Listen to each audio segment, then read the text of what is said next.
नमस्कार दोस्तों, मैं राकेश पीसी एकेडमी से। आज हम भारत के संविधान में देखने जा रहे हैं भाग 5 केंद्रीय प्रशासन, जिसके अंतर्गत हम डिस्कस करेंगे अनुच्छेद 52 से लेकर अनुच्छेद 151 अर्थात आर्टिकल 52 से आर्टिकल 151 तक हम डिस्कस करेंगे। भाग 5 पार्ट 5 के अंतर्गत केंद्रीय प्रशासन, भाग 5 केंद्रीय प्रशासन, जिसमें हमें डिस्कस करना है अनुच्छेद 52 से लेकर अनुच्छेद 151। ध्यान दीजिएगा, सबसे पहले हम भाग 5 के अनुच्छेद 52 से लेकर अनुच्छेद 151 तक याद करेंगे, और जब ये हमें याद हो जाएगा तो उसके बाद हम इसके डिटेल में करेंगे। अर्थात अभी हमारा सबसे पहला काम है अनुच्छेद 52 से लेकर अनुच्छेद 151 तक याद करना और उसके बाद उसकी डिटेलिंग करना। ध्यान दीजिएगा दोस्तों, आज हम डिस्कस करने जा रहे हैं भाग 5। भाग 5 है केंद्रीय प्रशासन। भाग 5 है केंद्रीय प्रशासन, जिसके अंतर्गत हम डिस्कस करने वाले हैं अनुच्छेद 52 से लेकर अनुच्छेद 151 तक। अनुच्छेद 52 से लेकर अनुच्छेद 151 तक भाग 5 केंद्रीय प्रशासन, अनुच्छेद 52 से लेकर अनुच्छेद 151। ध्यान दीजिएगा, इसके अंतर्गत हम डिस्कस करने वाले हैं सबसे पहले कार्यपालिका।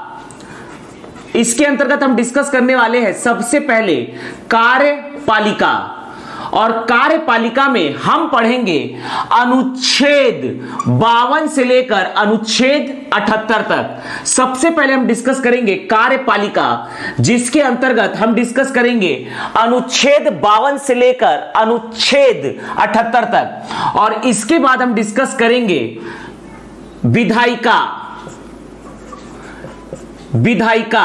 इसके बाद हम डिस्कस करेंगे विधायिका अनुच्छेद 79 से लेकर 123 तक।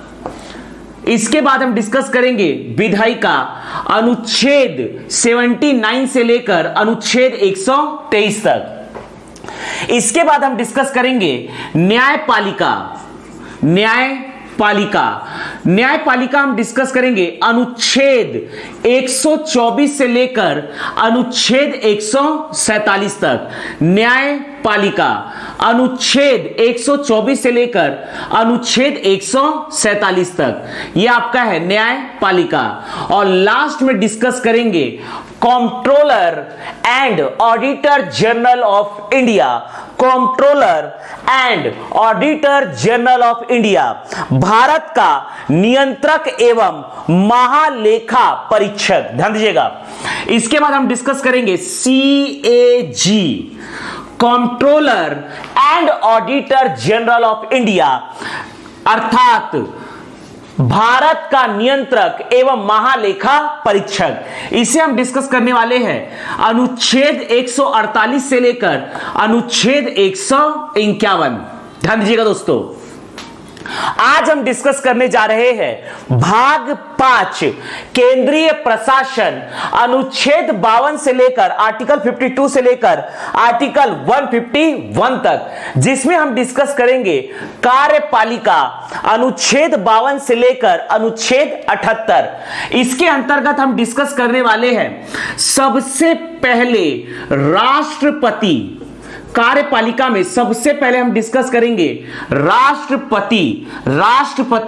इसमें हम डिस्कस करेंगे अनुच्छेद 52 से लेकर अनुच्छेद 62। सबसे पहले कार्यपालिका में हम डिस्कस करेंगे राष्ट्रपति, अनुच्छेद 52 से लेकर अनुच्छेद 62, और इसके बाद डिस्कस करेंगे उपराष्ट्रपति अनुच्छेद 63 से लेकर अनुच्छेद 73 तक है। उपराष्ट्रपति अनुच्छेद 63 से लेकर 73 तक है उपराष्ट्रपति। और लास्ट में इसमें डिस्कस करेंगे मंत्रिपरिषद। मंत्रिपरिषद, इसके अंतर्गत हम डिस्कस करेंगे प्रधानमंत्री तथा मंत्री परिषद। अनुच्छेद 74 से लेकर अनुच्छेद 78 प्रधानमंत्री मंत्री परिषद, ये हम डिस्कस करने वाले हैं। अनुच्छेद 74 से लेकर अनुच्छेद 78। भाग 5 केंद्रीय प्रशासन, अनुच्छेद 52 से अनुच्छेद 151, जिसके अंतर्गत डिस्कस करेंगे कार्यपालिका, अनुच्छेद 52 से 78, इसके अंतर्गत है राष्ट्रपति, अनुच्छेद 52 से 62, उपराष्ट्रपति 63 से 73, प्रधानमंत्री 74 से 78, विधायिका अनुच्छेद 79 से 123, न्यायपालिका 124 से 147, CAG controller and auditor general of India, Bharat का नियंत्रक एवं महालेखा परीक्षक, अनुच्छेद 148 से अनुच्छेद 151। तो सबसे पहले हम भाग 5 के संपूर्ण अनुच्छेद को याद करते हैं और उसके बाद में एक एक आर्टिकल को हम डिटेल में डिस्कस करेंगे। ध्यान दीजिएगा दोस्तों। तो सबसे पहले हम कार्यपालिका के अंतर्गत राष्ट्रपति से के अंतर्गत अनुच्छेद 52 से लेकर अनुच्छेद 62 को याद करते हैं। इसके बाद 63 से 73, 74 से 78, 79 से 123, 124 से 147, 148 से 151 आर्टिकल को हम याद करेंगे और इसके बाद एक एक अनुच्छेद का हम डिटेल करेंगे। ध्यान दीजिएगा दोस्तों। तो सबसे पहले हम देखने जा रहे हैं भारत का राष्ट्रपति से संबंधित अनुच्छेद। भारत के राष्ट्रपति से संबंधित अनुच्छेद को हम डिस्कस करने जा रहे हैं। ध्यान दीजिएगा दोस्तों, देखिएगा भारत का राष्ट्रपति, भारत का राष्ट्रपति, प्रेसिडेंट ऑफ इंडिया, इसके अंतर्गत हम देखेंगे अनुच्छेद 52 से लेकर अनुच्छेद 62, अनुच्छेद 52 से लेकर अनुच्छेद 62। ध्यान दीजिएगा। सबसे पहले देखते हैं अनुच्छेद 52। अनुच्छेद 52 है राष्ट्रपति का पद।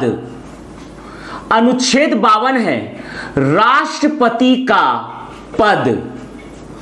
अनुच्छेद 52 है राष्ट्रपति का पद, अर्थात भारत में राष्ट्रपति का पद एक संवैधानिक पद है। भारत में राष्ट्रपति का पद अनुच्छेद 52 के तहत एक संवैधानिक पद है। ध्यान दीजिएगा दोस्तों, राष्ट्रपति का पद अनुच्छेद 52 है राष्ट्रपति का पद, अनुच्छेद 52 राष्ट्रपति का पद।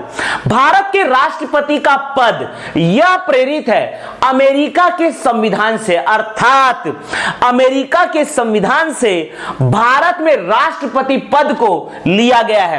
अर्थात भारत में राष्ट्रपति का पद अमेरिका के संविधान से प्रेरित है।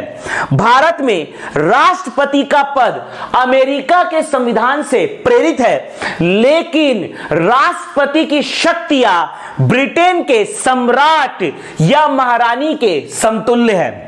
ध्यान दीजिएगा दोस्तों, भारत में राष्ट्रपति का पद अमेरिका के संविधान से प्रेरित है, लेकिन राष्ट्रपति का पद ब्रिटेन के सम्राट या महारानी के शक्ति के समतुल्य माना जाता है। ध्यान दीजिएगा, भारत का राष्ट्रपति भारत का सर्वोच्च प्रमुख होता है। भारत का राष्ट्रपति भारत का संवैधानिक प्रमुख, वैधानिक प्रमुख, संघीय प्रमुख, संसदीय प्रमुख तथा औपचारिक प्रमुख होता है। ध्यान दीजिएगा, अनुच्छेद 52 है राष्ट्रपति का पद। भारत में राष्ट्रपति का पद अमेरिका के संविधान से प्रेरित है, लेकिन भारत के राष्ट्रपति का पद ब्रिटेन के महारानी या सम्राट के शक्ति के समतुल्य है। भारत का राष्ट्रपति सर्वोच्च प्रमुख, औपचारिक प्रमुख, संघीय प्रमुख, संसदीय प्रमुख, संवैधानिक प्रमुख तथा वैधानिक या विधिक प्रमुख होता है। भारत का राष्ट्रपति का पद अनुच्छेद 52 है। भारत का राष्ट्रपति का पद अनुच्छेद 52 राष्ट्रपति का पद, भारत के राष्ट्रपति का पद एक संवैधानिक पद है अनुच्छेद 52 के तहत। भारत के राष्ट्रपति का पद अमेरिका के संविधान से प्रेरित है, लेकिन यह ब्रिटेन के सम्राट या महारानी के समतुल्य है। भारत का राष्ट्रपति सर्वोच्च प्रमुख, औपचारिक प्रमुख, संवैधानिक प्रमुख, विधिक प्रमुख, संघीय प्रमुख तथा संसदीय प्रमुख है। इसके बाद है अनुच्छेद 53, अनुच्छेद 53 आर्टिकल 53, राष्ट्रपति की शक्तियां, राष्ट्रपति की शक्तियां। अगला है राष्ट्रपति की शक्तियां। भारत के राष्ट्रपति को अनुच्छेद 53 के तहत 7 प्रकार की संवैधानिक शक्तियां प्रदान की गई है। अनुच्छेद 52 है राष्ट्रपति का पद, अनुच्छेद 53 है राष्ट्रपति की शक्तियां। भारत के राष्ट्रपति के पास कुल 7 प्रकार की संवैधानिक शक्तियां हैं। पहला, भारत के राष्ट्रपति की कुल 7 शक्तियां हैं। पहला, कार्यपालक की शक्ति। दूसरा, विधायिका की शक्ति। तीसरा, न्यायपालिका की शक्ति। चौथा, सैन्य शक्ति। पांचवा, कूटनीतिक या राजनीतिक शक्ति। छठवां, वित्तीय शक्ति। सातवां, आपातकालीन शक्ति। अनुच्छेद 53 भारत का राष्ट्रपति को कुल 7 प्रकार की संवैधानिक शक्तियां प्रदान की गई है। अनुच्छेद 53 राष्ट्रपति की शक्तियां। भारत के राष्ट्रपति के पास कुल 7 प्रकार की शक्तियां हैं। पहला, कार्यपालक की शक्ति। दूसरा, विधायिका की शक्ति। तीसरा, न्यायपालिका की शक्ति। चौथा, सैन्य शक्ति। पांचवा, कूटनीतिक या विदेशी या राजनीतिक शक्ति। छठवां, वित्तीय शक्ति। और सातवां है आपातकालीन शक्ति। तो यहां पर हमने डिस्कस किया अनुच्छेद 52 राष्ट्रपति का पद, अनुच्छेद 53 राष्ट्रपति की शक्तियां।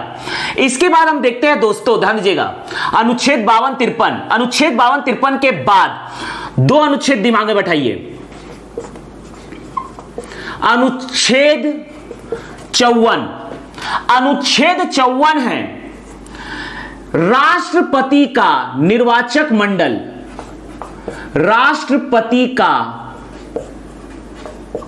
निर्वाचक मंडल, राष्ट्रपति का निर्वाचक मंडल। अनुच्छेद 54 राष्ट्रपति का निर्वाचक मंडल। जैसे मान लीजिए किसी भी राज्य में विधानसभा चुनाव होता है। चुनाव 2 प्रकार के होते हैं। एक होता है प्रत्यक्ष निर्वाचन, प्रत्यक्ष चुनाव। दूसरा होता है अप्रत्यक्ष निर्वाचन, अप्रत्यक्ष चुनाव। प्रत्यक्ष निर्वाचन का मतलब होता है, डायरेक्ट इलेक्शन का मतलब होता है जिसमें जनता वोट देती है सीधे सीधे अपने प्रतिनिधि को, तो वो कहलाता है प्रत्यक्ष निर्वाचन। लेकिन अप्रत्यक्ष निर्वाचन का मतलब होता है यदि जनता के चुने हुए प्रतिनिधि यदि किसी अन्य प्रतिनिधि के लिए वोट करते हैं तो वो कहलाता है अप्रत्यक्ष निर्वाचन। भारत एक गणतंत्र राष्ट्र है। ध्यान दीजिएगा दोस्तों, निर्वाचन 2 प्रकार का होता है। पहला होता है प्रत्यक्ष निर्वाचन, पहला है प्रत्यक्ष निर्वाचन, और दूसरा है अप्रत्यक्ष निर्वाचन, इनडायरेक्ट इलेक्शन, अप्रत्यक्ष निर्वाचन। ध्यान दीजिएगा, प्रत्यक्ष निर्वाचन में मतदान दिया जाता है जनता के द्वारा, तो यह कहलाता है प्रत्यक्ष निर्वाचन। लेकिन अप्रत्यक्ष निर्वाचन में मतदान दिया जाता है प्रतिनिधि के द्वारा। प्रतिनिधि के द्वारा, ये वो प्रतिनिधि होते हैं जिन्हें जनता चुनी थी प्रत्यक्ष निर्वाचन के माध्यम से। भारत एक गणतंत्र राष्ट्र है, अर्थात भारत का राष्ट्रपति निर्वाचित होता है। जो भारत का राष्ट्रपति होता है यह निर्वाचित होता है। भारत में राष्ट्रपति तथा उपराष्ट्रपति निर्वाचित होते हैं, अर्थात भारत के राष्ट्रपति तथा उपराष्ट्रपति अप्रत्यक्ष निर्वाचन के माध्यम से आते हैं, अर्थात जनता के द्वारा चुने हुए प्रतिनिधि अप्रत्यक्ष निर्वाचन के माध्यम से राष्ट्रपति तथा उपराष्ट्रपति चुनते हैं। ध्यान दीजिएगा। तो इस प्रकार से प्रत्यक्ष निर्वाचन में निर्वाचक मंडल कहलाते हैं जनता। निर्वाचक मंडल का मतलब होता है मतदाता, कौन मत देगा। तो यहां पर प्रत्यक्ष निर्वाचन में निर्वाचक मंडल, प्रत्यक्ष निर्वाचन में निर्वाचक मंडल ये होते हैं जनता, जबकि अप्रत्यक्ष निर्वाचन में निर्वाचक मंडल होते हैं जनता के ही द्वारा चुने गए प्रतिनिधि। अब ये प्रतिनिधि राष्ट्रपति तथा उपराष्ट्रपति के लिए वोट देंगे, मतदान देंगे। ध्यान दीजिएगा। भारत एक गणतंत्र राष्ट्र है। भारत का राष्ट्रपति निर्वाचित होता है, अर्थात भारत के राष्ट्रपति को निर्वाचन के द्वारा, अप्रत्यक्ष निर्वाचन के द्वारा चुना जाता है। राष्ट्रपति का निर्वाचक मंडल आयरलैंड के संविधान से प्रेरित है। भारत एक गणतंत्र राष्ट्र है। भारत का राष्ट्रपति निर्वाचित होता है। राष्ट्रपति का निर्वाचक मंडल आयरलैंड के संविधान से प्रेरित है। राष्ट्रपति का निर्वाचक मंडल आयरलैंड के संविधान से प्रेरित है। राष्ट्रपति के निर्वाचक मंडल में 3 प्रकार के लोग शामिल होते हैं। पहला, अर्थात राष्ट्रपति के लिए कौन कौन व्यक्ति मतदान करता है वही कहलाएगा राष्ट्रपति का निर्वाचक मंडल। राष्ट्रपति के निर्वाचन में जो मतदाता शामिल होते हैं उन्हें कहा जाता है राष्ट्रपति का निर्वाचक मंडल। राष्ट्रपति के निर्वाचन में 3 प्रकार के लोग मतदान देते हैं, वही कहलाएंगे राष्ट्रपति के निर्वाचक मंडल। पहला, राष्ट्रपति के निर्वाचन मंडल में शामिल होते हैं पहला, लोकसभा तथा राज्यसभा के निर्वाचित सदस्य, अर्थात लोकसभा तथा राज्यसभा के निर्वाचित सांसद। दूसरा, राज्यों के विधानसभाओं के निर्वाचित सदस्य, अर्थात विधायक, राज्यों के विधायक। तीसरा होता है दिल्ली तथा पांडिचेरी के विधानसभाओं के निर्वाचित सदस्य, अर्थात दिल्ली तथा पांडिचेरी के विधानसभाओं के निर्वाचित विधायक। ये 3 प्रकार के लोग शामिल होते हैं राष्ट्रपति के निर्वाचक मंडल में। ध्यान दीजिएगा दोस्तों, राष्ट्रपति का निर्वाचन अप्रत्यक्ष निर्वाचन होता है। तो यहां पर जनता के प्रतिनिधि भारत का राष्ट्रपति चुनते हैं। भारत के राष्ट्रपति के निर्वाचक मंडल में शामिल होते हैं पहला, लोकसभा तथा राज्यसभा के निर्वाचित सदस्य। ध्यान दीजिएगा दोस्तों, लोकसभा तथा राज्यसभा के निर्वाचित सदस्य। ध्यान दीजिएगा, यदि मैं बात कर रहा हूं लोकसभा, बात करते हैं लोकसभा की, तो लोकसभा में अधिकतम सदस्यों की संख्या है 552।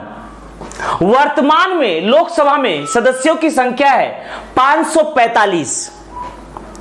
545 में से 543 सदस्यों को जनता के द्वारा सीधे चुना जाता है, अर्थात लोकसभा में 543 निर्वाचित सदस्य या सांसद है, जबकि 2 सदस्यों को अनुच्छेद 331 के तहत राष्ट्रपति के द्वारा मनोनीत किया जाता है। राज्यसभा में अधिकतम सदस्यों की संख्या है 250, लेकिन वर्तमान में राज्यसभा में सांसदों की संख्या है 245, जिसमें से 233 सदस्यों को निर्वाचन के माध्यम से चुना जाता है, जबकि 12 सदस्य सीधे राष्ट्रपति के द्वारा मनोनीत किए जाते हैं।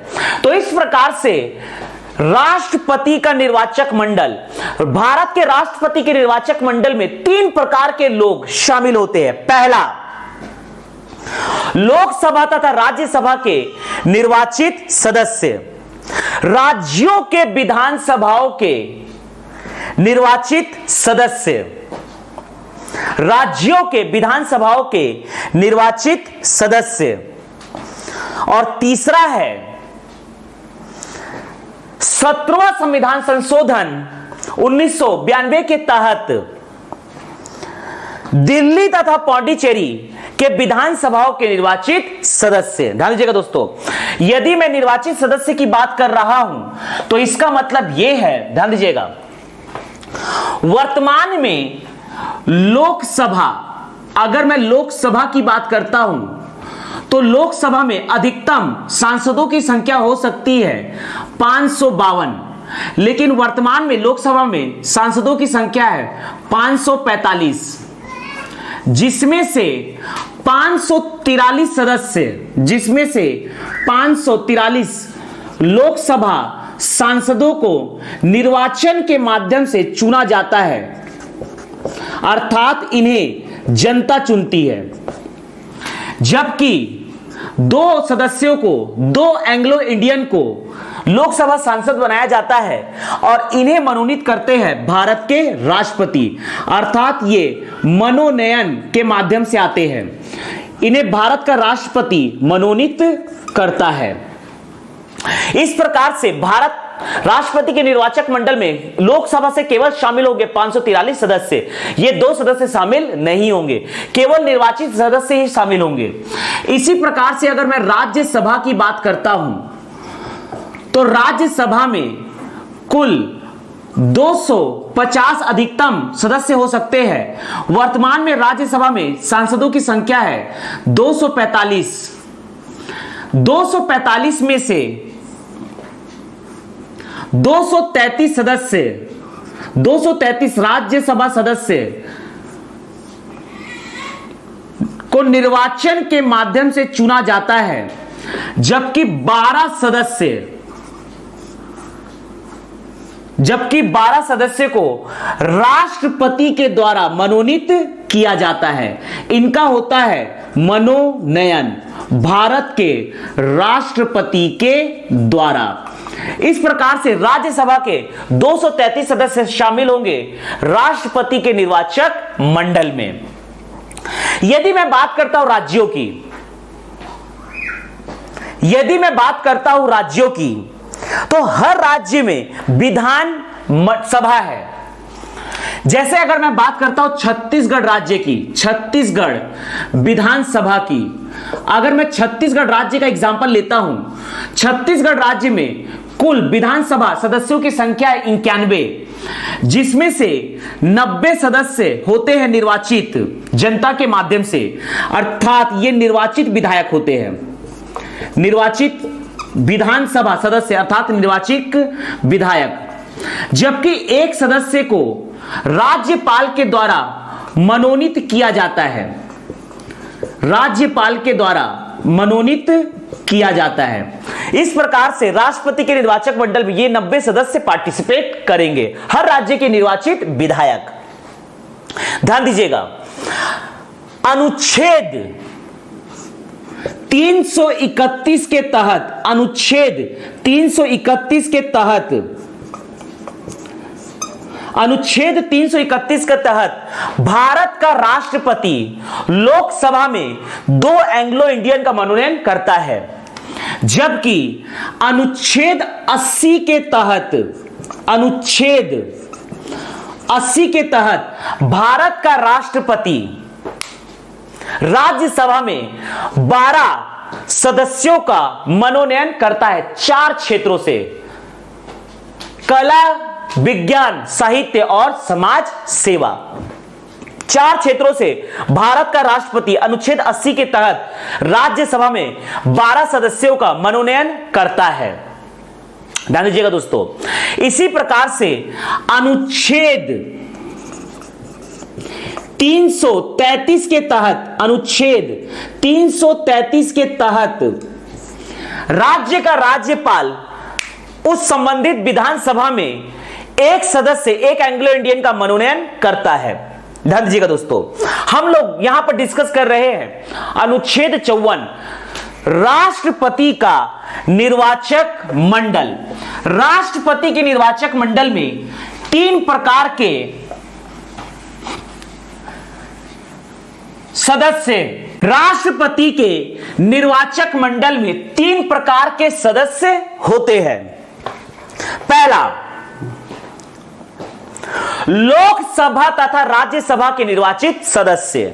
दूसरा, राज्यों के विधानसभाओं के निर्वाचित सदस्य अर्थात विधायक। तीसरा, 17वां संविधान संशोधन 1992 के तहत दिल्ली तथा पांडिचेरी के निर्वाचित सदस्य अर्थात दिल्ली तथा पांडिचेरी के विधानसभाओं के विधायक। इसे जोड़ा गया 17वां संविधान संशोधन 1992 के तहत। भारत के राष्ट्रपति का निर्वाचक मंडल प्रेरित है आयरलैंड के संविधान से। भारत एक गणतंत्र राष्ट्र है, अर्थात भारत का राष्ट्रपति निर्वाचित होता है। अगला देखते हैं दोस्तों, राष्ट्रपति के निर्वाचन की प्रक्रिया। अनुच्छेद 55, राष्ट्रपति के निर्वाचन की प्रक्रिया। राष्ट्रपति के निर्वाचन की प्रक्रिया, निर्वाचन की प्रक्रिया, राष्ट्रपति के निर्वाचन की प्रक्रिया केंद्रीय निर्वाचन आयोग के द्वारा, अर्थात भारत का राष्ट्रपति का निर्वाचन करवाता है केंद्रीय निर्वाचन आयोग। केंद्रीय निर्वाचन आयोग के द्वारा राष्ट्रपति तथा उपराष्ट्रपति निर्वाचन अधिनियम 1952 के तहत निर्वाचन का संपादन किया जाता है। भारत के राष्ट्रपति का निर्वाचन करवाता है केंद्रीय निर्वाचन आयोग। राष्ट्रपति तथा उपराष्ट्रपति निर्वाचन अधिनियम 1952 के तहत भारत के राष्ट्रपति का निर्वाचन किया जाता है। यदि किसी व्यक्ति को भारत का राष्ट्रपति बनना है तो नामांकन फॉर्म भरते समय उसके पास 50 प्रस्तावक, 50 अनुमोदक होने चाहिए तथा जमानत राशि लगती है 15,000 रुपए। यदि उस राष्ट्रपति के उम्मीदवार के द्वारा कुल मत का 1/6 मत प्राप्त नहीं किया गया तो उसकी जमानत राशि जब्त हो जाती है। 11वां संविधान संशोधन 1961 के तहत, 11वां संविधान संशोधन 1961 के तहत राष्ट्रपति का निर्वाचक मंडल किसी भी स्थिति में रिक्त नहीं होता है। इसका मतलब यह है कि यदि मान लीजिए किसी राज्य में राष्ट्रपति शासन लगा हुआ है, फिर भी वहां के विधायक 11वें संविधान संशोधन 1961 के तहत राष्ट्रपति के निर्वाचक मंडल में शामिल किए जाएंगे, अर्थात उस संबंधित राज्य के विधायक राष्ट्रपति के निर्वाचन में पार्टिसिपेट करेंगे। राष्ट्रपति के निर्वाचन की प्रक्रिया है 4 प्रक्रिया। राष्ट्रपति के निर्वाचन की 4 प्रमुख प्रक्रिया है। पहला, अप्रत्यक्ष निर्वाचन।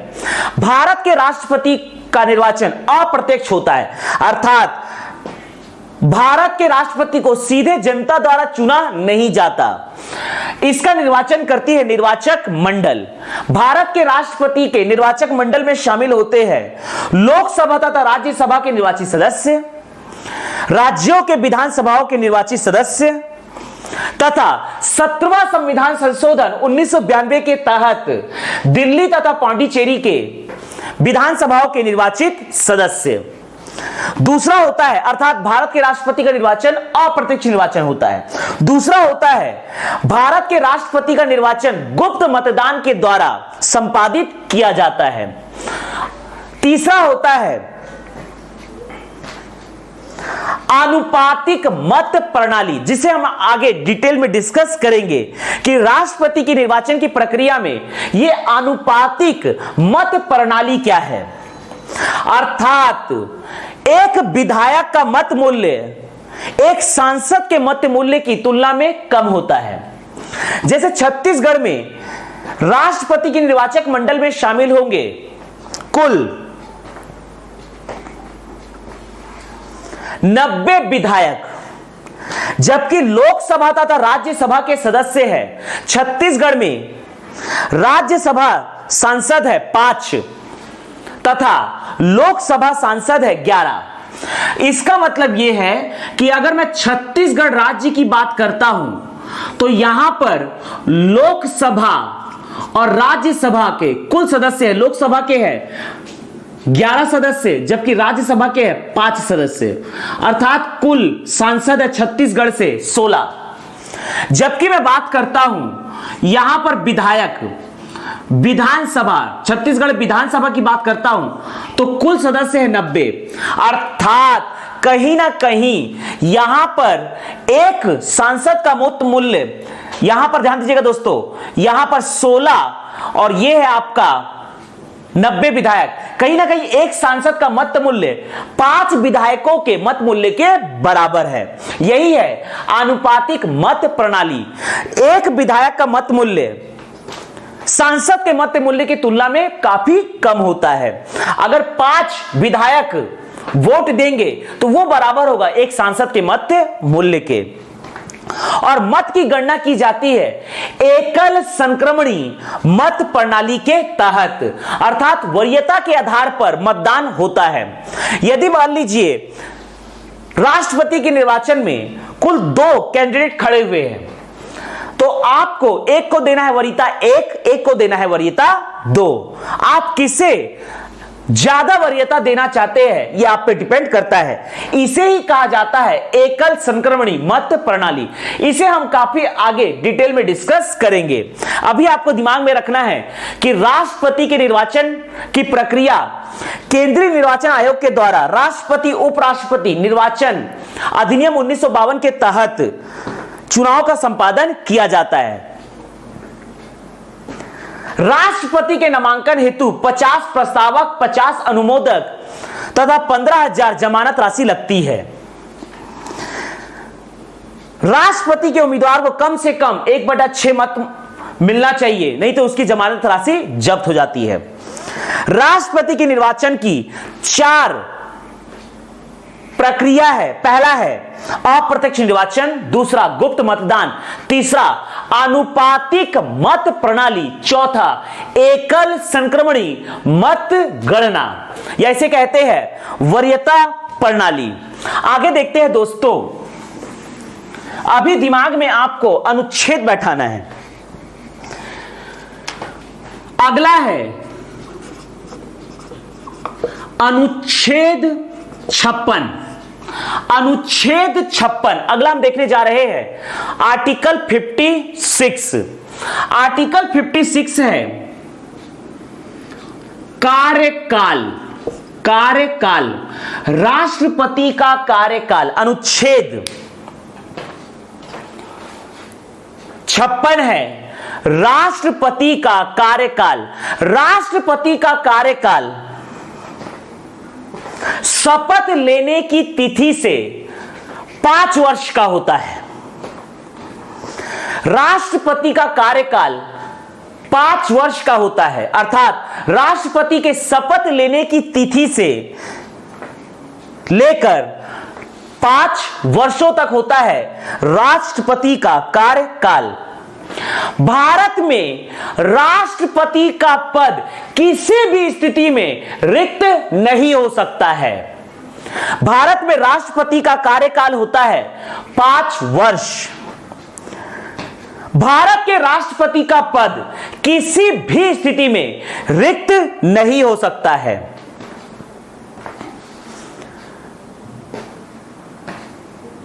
नए राष्ट्रपति के निर्वाचन के बाद ही तत्कालिक राष्ट्रपति अपने पद से इस्तीफा देता है। इसका मतलब यह है, मान लीजिए वर्तमान में भारत के राष्ट्रपति का कार्यकाल है 5 वर्ष। यदि उनका 5 वर्ष कार्यकाल संपूर्ण नहीं भी हुआ है तो भी 5 वर्ष कंप्लीट होने के पूर्व ही वर्तमान में राष्ट्रपति का निर्वाचन किया जाता है और जैसे ही नया राष्ट्रपति के पद की शपथ लेता है, तात्कालिक राष्ट्रपति का कार्यकाल स्वतः ही समाप्त हो जाता है। इसका मतलब यह है कि भारत में राष्ट्रपति का कार्यकाल 5 वर्ष का होता है। राष्ट्रपति द्वारा शपथ लेने की तिथि से लेकर 5 वर्षों तक होता है राष्ट्रपति का कार्यकाल। भारत में राष्ट्रपति का पद किसी भी स्थिति में रिक्त नहीं हो सकता है।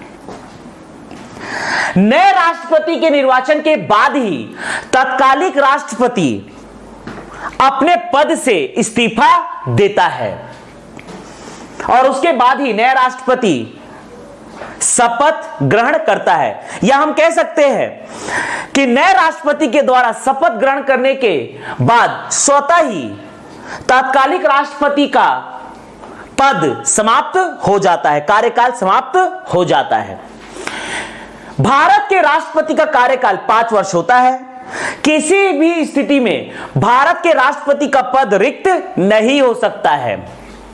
लेकिन 5 वर्ष पूर्व यदि कोई राष्ट्रपति अपने पद से हट जाए, ध्यान दीजिएगा, यदि 5 वर्ष पूर्व ही कोई राष्ट्रपति अपने पद से मुक्त हो जाए तो भारत का राष्ट्रपति 5 वर्ष कार्यकाल के पहले भी अपने पद से 3 तरीकों से मुक्त हो सकता है। पहला, स्वेच्छा से इस्तीफा देकर। भारत का राष्ट्रपति अपना इस्तीफा देता है भारत के उपराष्ट्रपति को और उपराष्ट्रपति इसकी तत्काल सूचना लोकसभा अध्यक्ष को देता है। दूसरा तरीका, मृत्यु। 5 वर्ष कार्यकाल के पहले ही यदि भारत के राष्ट्रपति की मृत्यु हो जाती है तो उस स्थिति में उनका कार्यकाल स्वतः ही समाप्त हो जाता है। लेकिन यहां पर आते हैं कार्यवाहक उप राष्ट्रपति। मैंने पहले ही कहा है कि भारत के राष्ट्रपति का पद किसी भी स्थिति में रिक्त नहीं हो सकता। कार्यकाल 5 वर्ष पूर्ण करने के पहले ही भारत का राष्ट्रपति 3 तरीकों से अपने पद से मुक्त हो सकता है। पहला, स्वेच्छा से इस्तीफा देकर भारत का राष्ट्रपति अपना इस्तीफा देता है भारत के उपराष्ट्रपति को और भारत का उपराष्ट्रपति इसकी तत्काल सूचना लोकसभा अध्यक्ष को देता है। दूसरा तरीका है मृत्यु। तीसरा है महाभियोग। भारत के राष्ट्रपति को हटाने की प्रक्रिया है महाभियोग, जो आज तक भारत में नहीं लाई गई है। यदि भारत का राष्ट्रपति संविधान का अतिक्रमण करता है तो लोकसभा तथा राज्यसभा के द्वारा भारत के राष्ट्रपति को अनुच्छेद 61 महाभियोग के द्वारा हटाया जा सकता है। भारत के राष्ट्रपति का कार्यकाल 5 वर्ष होता है। भारत के राष्ट्रपति का पद किसी भी स्थिति में रिक्त नहीं हो सकता। 5 वर्ष के कार्यकाल के पहले भी भारत का राष्ट्रपति 3 तरीकों से अपने पद से विमुक्त हो सकता है। पहला, स्वेच्छा से इस्तीफा पद देकर, अर्थात भारत का राष्ट्रपति अपना इस्तीफा पत्र देता है उपराष्ट्रपति को और उपराष्ट्रपति इसकी तत्काल सूचना लोकसभा अध्यक्ष को देता है। दूसरा मृत्यु। तीसरा महाभियोग। यदि भारत का राष्ट्रपति 5 वर्ष के कार्यकाल के पहले विमुक्त हो जाता है तो उस स्थिति में राष्ट्रपति का कार्यभार संभालता है कार्यवाहक राष्ट्रपति। जैसा कि मैंने पहले कहा है कि राष्ट्रपति का पद किसी भी स्थिति में रिक्त नहीं होता है। इसका मतलब यह है कि यदि राष्ट्रपति 5 वर्ष के कार्यकाल के पहले ही अपने पद से विमुक्त हो जाता है 3 तरीकों से, इस्तीफा, दूसरा मृत्यु, तीसरा महाभियोग, तो भी उसके पद को संभालेगा कार्यवाहक राष्ट्रपति। कार्यवाहक राष्ट्रपति बनाया जाता है पहला उपराष्ट्रपति को। यदि राष्ट्रपति अपने पद से विमुक्त हो जाता है तो उपराष्ट्रपति राष्ट्रपति का कार्यभार संभालता है, अर्थात कार्यवाहक राष्ट्रपति के तौर पर। तो कार्यवाहक राष्ट्रपति का वरीयता है पहला उपराष्ट्रपति। अगर उपराष्ट्रपति मौजूद ना हो तो सर्वोच्च न्यायालय का मुख्य न्यायाधीश, अगर यह भी मौजूद ना हो तो सर्वोच्च न्यायालय का उपलब्ध वरिष्ठ न्यायाधीश। तो इससे यह बात का ज्ञान हो गया तो कि किसी भी स्थिति में भारत के राष्ट्रपति का पद रिक्त नहीं हो सकता। कार्यवाहक राष्ट्रपति की वरीयता है पहला उपराष्ट्रपति, दूसरा सर्वोच्च न्यायालय का मुख्य न्यायाधीश, तीसरा सर्वोच्च न्यायालय का उपलब्ध वरिष्ठ न्यायाधीश। अब यदि मान लीजिए जब तक राष्ट्रपति के कार्य को देखेगा कार्यवाहक राष्ट्रपति, तब तक अब करवाना होगा 6 महीने के भीतर नए राष्ट्रपति का निर्वाचन। तो इस प्रकार से जब यदि कोई राष्ट्रपति 5 वर्ष पूर्व अपने कार्यकाल के 5 वर्ष पूर्व ही अपने पद से इस्तीफा दे दे या मृत्यु हो जाए या महाभियोग द्वारा हटा दिया जाए तो उस स्थिति में आता है कार्यवाहक राष्ट्रपति, जो कि होता है उपराष्ट्रपति, दूसरा होता है सर्वोच्च न्यायालय का मुख्य न्यायाधीश और तीसरा होता है सर्वोच्च न्यायालय का उपलब्ध वरिष्ठ न्यायाधीश। और 6 महीने के भीतर नए राष्ट्रपति का निर्वाचन करना अनिवार्य होता है। तो 6 महीने तक राष्ट्रपति का कार्यभार देखता है कार्यवाहक राष्ट्रपति, अर्थात नए राष्ट्रपति के निर्वाचन की अवधि होती है 6 माह। 6 माह के भीतर नए राष्ट्रपति का निर्वाचन करना अनिवार्य होता है। तो यही है राष्ट्रपति का कार्यकाल। अब देखते हैं अनुच्छेद 57। ध्यान दीजिएगा दोस्तों, अनुच्छेद 57 पुनः निर्वाचन। भारत में कोई भी व्यक्ति कितने बार भी भारत का राष्ट्रपति बन सकता है। भारत में राष्ट्रपति का पद प्रेरित है अमेरिका से, लेकिन अमेरिका में कोई भी व्यक्ति 2 बार से अधिक कार्यकाल का राष्ट्रपति नहीं बन सकता। अमेरिका में कोई भी व्यक्ति अधिकतम 2 बार राष्ट्रपति बनता है, जबकि भारत में कोई भी व्यक्ति जितने बार भी चाहे भारत का राष्ट्रपति बन सकता है। पुनः निर्वाचन। अगला है अनुच्छेद 58 योग्यता। ध्यान दीजिएगा, भारत के राष्ट्रपति बनने के लिए आपके पास 4 योग्यताएं होनी चाहिए। पहला, भारत का राष्ट्रपति बनने के लिए 4 योग्यताएं होनी चाहिए। पहला, भारत का नागरिक हो। दूसरा, न्यूनतम आयु 35 वर्ष हो। तीसरा, लाभ के पद पर ना हो। और चौथा, लोकसभा का सदस्य बनने की योग्यता रखता हो। भारत का राष्ट्रपति बनने के लिए 4 योग्यताएं होनी चाहिए आपके पास। पहला, भारत का नागरिक हो। दूसरा, न्यूनतम आयु 35 वर्ष हो। तीसरा, लाभ के पद पर ना हो। चौथा, लोकसभा का सदस्य बनने की योग्यता रखता हो। इसके बाद है अनुच्छेद 59। अनुच्छेद 59 शर्तें। शर्तें के अंतर्गत आता है भारत के राष्ट्रपति का वेतन तथा पेंशन। भारत के राष्ट्रपति का वर्तमान में वेतन है 1,50,000 रुपए। ध्यान दीजिएगा दोस्तों, ये 1,50,000 रुपए बेसिक सैलरी होती है, अर्थात भत्ता अलग होता है। भारत के राष्ट्रपति का वेतन है 1,05,000 रुपए। पेंशन निकाला जाता है, जो भी आपका बेसिक सैलरी रहती है उसका 50% पेंशन दिया जाता है। अर्थात भारत के राष्ट्रपति का वर्तमान में मासिक वेतन है 1,50,000 रुपए भत्ता छोड़कर। भारत के राष्ट्रपति का वर्तमान वेतन है 1,50,000 रुपए, जबकि पेंशन है 1,50,000 रुपए का 50% अर्थात 75,000 रुपए मासिक या 9 लाख रुपए वार्षिक।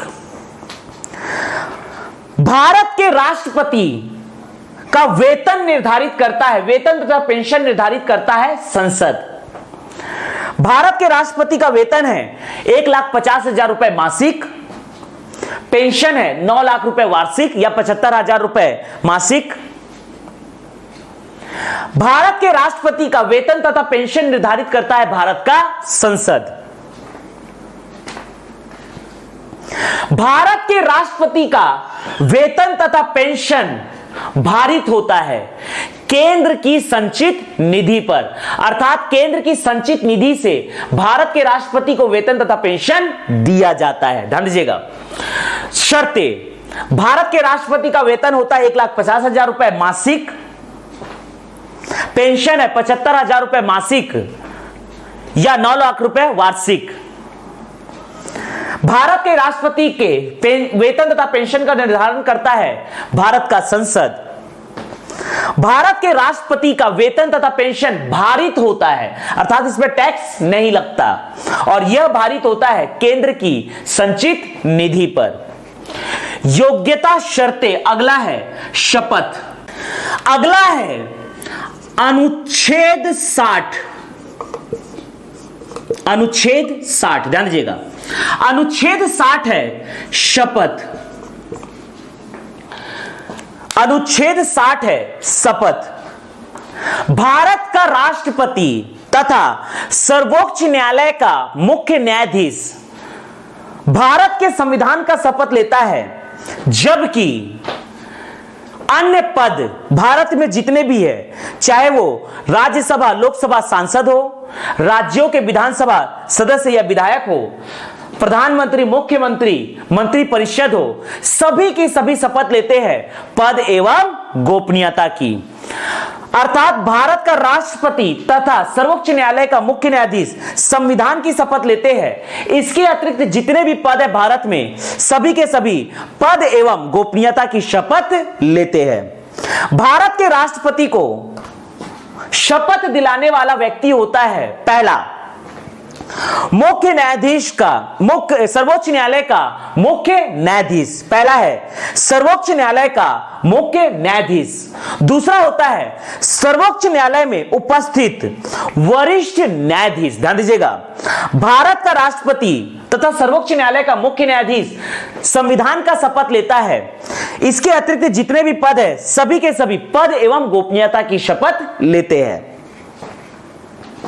भारत के राष्ट्रपति को शपथ दिलाने वाला व्यक्ति होता है पहला सर्वोच्च न्यायालय का मुख्य न्यायाधीश, दूसरा सर्वोच्च न्यायालय में उपस्थित वरिष्ठ न्यायाधीश। अगला हम देखने जा रहे हैं अनुच्छेद 61। अनुच्छेद 61 महाभियोग। महाभियोग का मतलब होता है राष्ट्रपति को उनके पद से हटाने की प्रक्रिया। यदि भारत का राष्ट्रपति संविधान का अतिक्रमण करता है तो महाभियोग के माध्यम से भारत के संसद अर्थात लोकसभा तथा राज्यसभा के माध्यम से महाभियोग के द्वारा भारत के राष्ट्रपति को उसके पद से हटाया जा सकता है। तो भारत के राष्ट्रपति को उनके पद से हटाने की प्रक्रिया कहलाती है महाभियोग। यदि भारत का राष्ट्रपति संविधान का अतिक्रमण करता है तो संसद के द्वारा भारत के राष्ट्रपति को उनके पद से हटाया जा सकता है। यही प्रक्रिया कहलाती है महाभियोग। लेकिन भारत में आज तक राष्ट्रपति को हटाने के लिए महाभियोग लाया नहीं गया है। अनुच्छेद 61 महाभियोग। महाभियोग को संसद के किसी भी सदन, लोकसभा या राज्यसभा में लाया जा सकता है। महाभियोग को जिस सदन में भी लाया जाता है, इसकी पूर्व सूचना राष्ट्रपति को देनी होती है। अर्थात यदि मान लीजिए महाभियोग को लाया गया है लोकसभा में, तो महाभियोग को लाने के लिए पूर्व, महाभियोग को लाने के 14 दिन पूर्व राष्ट्रपति को इसकी सूचना देनी होती है। महाभियोग को लोकसभा या राज्यसभा किसी भी सदन में लाया जा सकता है। जिस सदन में लाया जाता है उसे कहा जाता है अभियोग सदन, तथा दूसरा सदन बन जाता है ऑटोमेटिकली जांच सदन। महाभियोग को लाने के लिए कुल समर्थन चाहिए कुल सदस्यों का 1/4। अभियोग सदन में पारित करने के लिए चाहिए कुल सदस्यों का 2/3 तथा दूसरे सदन में कुल सदस्यों का 2/3। ध्यान दीजिएगा, महाभियोग को जिस सदन में भी लाया जाता है, इसकी 14 दिन पूर्व सूचना राष्ट्रपति को देनी होती है। जिस सदन में भी महाभियोग लाया जाता है, वहां पर समर्थन चाहिए कुल सदस्यों का 1/4। जिस सदन में लाया जाता है उसे कहा जाता है अभियोग सदन, तो दूसरा सदन अपने आप बन जाएगा जांच सदन।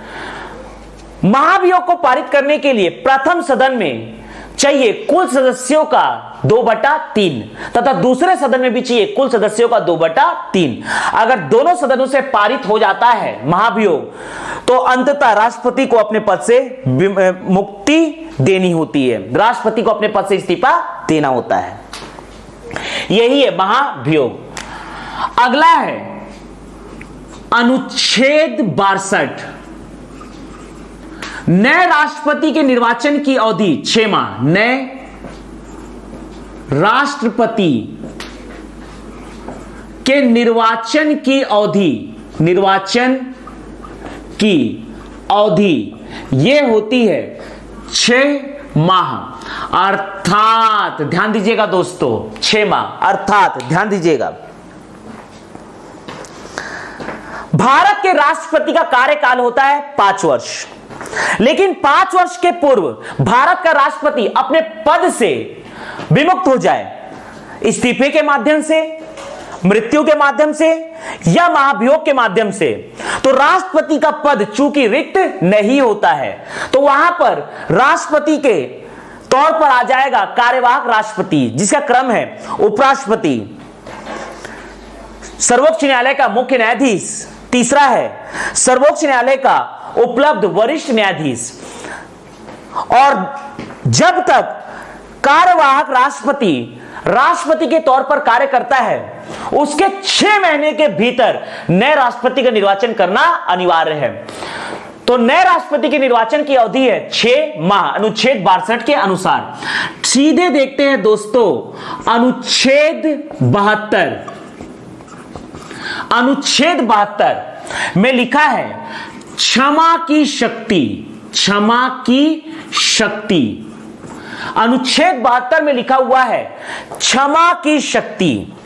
अर्थात भारत का राष्ट्रपति भारत के किसी भी न्यायालय में किसी भी व्यक्ति को क्षमा दे सकता है। भारत के किसी भी न्यायालय में भारत के राष्ट्रपति के क्षमा की शक्ति लागू होती है। भारत का राष्ट्रपति किसी भी व्यक्ति के सजा को कम कर सकता है, सजा को शून्य कर सकता है, सजा को रोक सकता है, फांसी की सजा को भी समाप्त कर सकता है। सैन्य न्यायालय में भी भारत के राष्ट्रपति की शक्ति, क्षमा की शक्ति लागू होती है। अर्थात भारत के राष्ट्रपति के क्षमा की शक्ति भारत के किसी भी न्यायालय में लागू होती है। अनुच्छेद 72 के तहत भारत का राष्ट्रपति क्षमा को कम कर सकता है, सजा को कम कर सकता है, सजा को शून्य कर सकता है, सजा को रोक सकता है, फांसी की सजा को भी समाप्त कर सकता है। यह है अनुच्छेद 72 क्षमा की शक्ति।